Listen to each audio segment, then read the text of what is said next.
Welcome back. I'm your host, Nicole Prenzi, and thanks for staying tuned into Jammin. I'm joined now by the wonderful guys of the band, the Modern Hypocrites. Guys, thanks for being with us today. Thank you. We are the Modern Hypocrites, and we put the jam in Jammin' TV.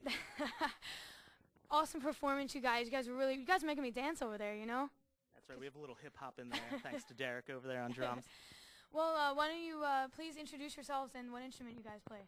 John. No, I'm kidding. Jeff Mitchell. I play rhythm guitar and lead vocal. Dusty Bennett, I play bass. Keith Wadsworth, I play guitar. Dar Gallagher, and I'm the drummer. All right. Where are you guys from? I see you guys are from Philadelphia area. We are from Philadelphia, the Roxborough Manayunk section, for those in the know. Working class neighborhood, bar and a church on every other corner, one of those kind of places. So when and how did the band get together?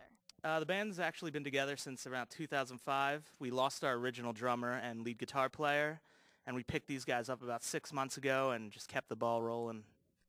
You got the right guys. They're awesome. Yep. So who writes the music, and what is the underlining message that's portrayed in your songs? I write the majority of the music, and Dusty helps co-write like a lot of the other stuff, and it's just like fun music, sing-along music. Like everyone should be able to get it, from like a toddler to like an elderly person. Like we don't try to be like real political or put too much thought into the songs. We just want them to be catchy. I'm gonna have to get my kids to dance. Yeah, that's right. So which songs or song are your favorite ones to perform? I really like Promise Ring because it has changed to like minor to major. Dusty, do you want to? Probably What Happened, because it's got the bounce that everyone seems to jump or dance to. All right. Come on, Feel the Noise. We actually cover that. No. Dear Friend, it's the fast one. I like fast stuff. I want to go fast. Dear Friend, because it's super punk rock. Punk rock, all right. All right. Now, I know that you guys are good friends with the Resurrect, who we had on our show a little bit ago. Describe the difference between your rock and roll with their mix of rock and roll. You know, everyone's got a different story, so they're all going to tell it a different way, but I think it's all about not limiting yourself to a genre. If we like a style, we'll play a song in it, we'll write a song in it. We don't think we have to play a rock song, we have to play a ballad. Like, we just, whatever inspires us, we write, and I think the Resurrect's the same way, but like I said, every person has a different story to tell, so it's always going to come out differently. That's the history of rock and roll right there. Yeah, because I noticed that you do more so towards the indie side, and they kind of do towards more of the hip-hop. Yeah, right? but I mean, like, you could hear, like, in our drums that we have a hip-hop, but yeah, they put that more to the forefront than we do.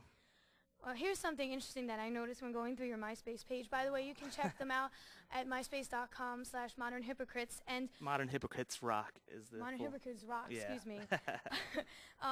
The quote that I saw was, it's described as you guys being the most polite band in rock and roll. Where did that come about, and who came up with that? That's me. We're just like a working class band. Like, you know, some bands act like they're better than the people that are coming to see them, and we know that if people didn't come see us, it would be pointless. So we're real thankful to all our fans, and like we got this talent from nowhere. Like, you know, God gave us this talent, you know, to play guitar, to play drums, to play bass, and we're just thankful for everything. Like, we're just happy to be playing music. What's your favorite place to perform? Where's your favorite venue to go to? We play a lot at Crossroads Coffee House in Roxborough. It's an up-and-coming spot for, like, local musicians. We just like spots that give, like, local original music a place to, like, you know, be performed. And we also like Phila-Funk Live, which is in is that University City in Philadelphia? Yeah, it's a great venue. And we're playing at the TLA on South Street December 11th. So like we just like anywhere. Like we're just happy to play our music for anyone that wants to listen. All right. So, well, you answered my next question, but other than that, where else will you guys be playing to finish out the year? To finish out the year, we're kind of like finishing up our EP. It's like an acoustic full band EP, and I think it's going to be called "I Forgot to Be an Astronaut." And the TLA and the Crossroads are the only things I think on our calendar right now for the end of the year. Does that name inspire you guys to want to be astronauts? No, it's kind of like, you know how like every kid in kindergarten or first grade says like, I want to be an astronaut, and then it's like, how many people, maybe 1% of the population ends up in space, so it's like, we forgot to be astronauts, so we're musicians instead. I always wanted to be an That's the take on that. astronaut too, So who didn't? So who are some of your big inspirations that have helped you guys write some of the songs you do? I like to think of us as the Sex Beatles, because we're like the Sex Pistols having a one-night stand with the Beatles. And I guess Oasis has been my big influence. He pretty much summed it up with the Sex Beatles to me. Influences? I play heavy metal, so I put that vibe in there. Steve Vai, Joe Satriani, stuff like that. I'm real into the Roots, and Questlove is a big inspiration for me. So go Quest. All right, so last question for you guys. I'm sure everybody wants to know, when will you be releasing an album in the future? The EP should be out probably within the end of the month, right? We're still, bands, we procrastinate, but we have a logo and everything all ready to go, so hopefully it will be out before the end of December, and you'll be able to buy it anywhere, iTunes, all over the place, you name it. All right, well, thank you for very coming much. on. Coming up, the guys will be rocking the studios one last time for a performance you don't want to miss.